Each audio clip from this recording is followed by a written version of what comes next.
माझं पहिल्यांदा असं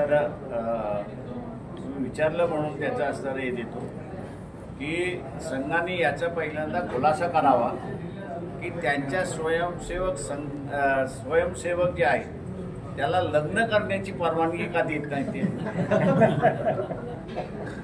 हे मोहन भागवतांनी खुलासा पहिल्यांदा करावा की बीजेपी बरोबर समझोता करायचा नाही. नाही तर कोणी आम्हाला थांबवलं असतं. मूर्ख मतदार आहे, विचार करत नाही आणि आता गोत्यात आलाय अशी असणारी परिस्थिती आहे. तशीच परिस्थिती आता महाराष्ट्रात येते. विरोधी पक्ष जवळपास संपलेला आहे किंवा विरोधी पक्ष नेता किंवा सरकारशी भांडणारा नेताच कुणी सभागृहात नसणार आहे. दुर्दैवाने माझ्या अंदाजाने जेवढे पक्ष आता निवडून आलेले आहेत ते आता बीजेपीवरती लाईन मारतात येत अशी परिस्थिती आहे. त्याच्यामुळे निवडून सुद्धा काही उपयोग नाही. पक्षाला 10 तारखेपर्यंत आम्ही मुदत दिली होती की तुम्ही याच्या संदर्भातलं लीड घेणार असाल तर तसं सांगा. काँग्रेसने लीड काही घेताना दिसत नाहीये त्या सगळ्या याच्यामध्ये. त्याच्यामुळे कदाचित 20 नंतर जे आहे ते आम्ही याच्यामधली लीड घेऊ आणि सर्व राजकीय पक्षांना एकत्र बोलवण्याचा प्रयत्न त्या ठिकाणी करणार आहोत आणि याच्यातून मार्ग आणि तोडगा काय काढता येईल तो आम्ही त्या सर्वपक्षीय बैठकीमध्ये मांडणार आहोत.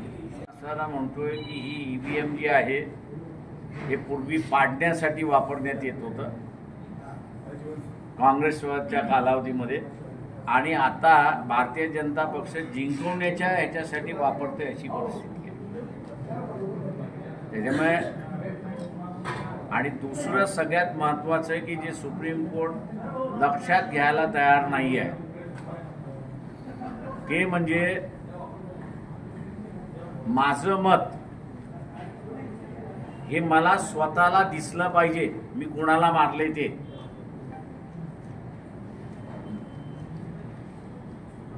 सुप्रीम कोर्टाचे जजेस हा इश्यू बघायलाच तयार नाही आहे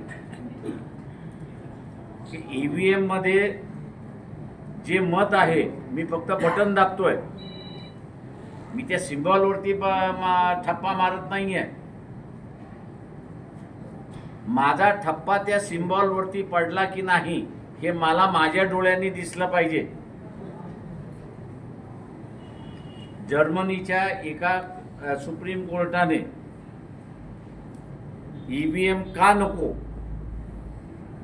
तर त्यांनी हेच म्हटलं की जो मतदार आहे त्या मतदाराला कुठला नाव कुठला सिम्बॉल याच्यावरती तो ठप्पा मारतोय हे त्याला दिसलं पाहिजे आणि जे कुठली व्यवस्था ते दाखवत नसेल त्या व्यवस्थेमध्ये भ्रष्टाचार होऊ शकतो असं त्यांनी निवाळा दिलेला आहे. आणि म्हणून माझं मत मला त्या मशीनमध्ये खोटं आहे की खरं आहे हा इश्यू वेगळा आहे. मला माझं मत दिसलं पाहिजे, ते पेटीमध्ये मीच टाकलं पाहिजे, माझ्यासाठी दुसरं कोणी टाकता कामा नये. हे 2 मुद्दे महत्त्वाचे आहेत आणि म्हणून आम्ही म्हणतोय की बॅलेट पेपरवरती असताना मतदान झालं पाहिजे. त्यांना संविधानाचा सुथाडा करायचा आहे. त्यांनी केलेलं ही कारवाई असं मी त्या ठिकाणी मानतो. मी जाणीवपूर्वक हा शब्द सुताडा हा मानतोय त्या ठिकाणी. इलेक्शन 5 वर्षासाठी म्हणजे नव्या पद्धतीने डिक्टेटर आणताय हे लक्षात घ्या. हुकुमशाह 5 वर्षासाठी तुम्ही आणताय की या सरकारला हटवता येणार नाही. लोकशाहीमध्ये नोकराला हटवण्याचा अधिकार आहे आणि तो नोकर हटत नसेल तो व्हायलन्स करण्याचा सुद्धा अधिकार आहे. त्याच्यामुळे उद्या कोर्टाने लोकशाही याचा अजून अभ्यास करावा. राजेशाही कधीच संपलेली आहे. निवडून गेलेले हे राजे नाहीत, हे प्रजेचे असणारे प्रतिनिधी आहेत. किंवा प्रजा ज्यावेळेस सांगेल की इथला असणाऱ्या निवडणुका घ्या, त्यावेळेस त्या झाल्या पाहिजेत. त्याच्यामुळे वन नेशन वन इलेक्शन हे हुकुमशाह ज्यांच्या डोक्यामध्ये बसलेला आहे त्यांची ही थिअरी आहे असं मी त्या ठिकाणी मानतोय.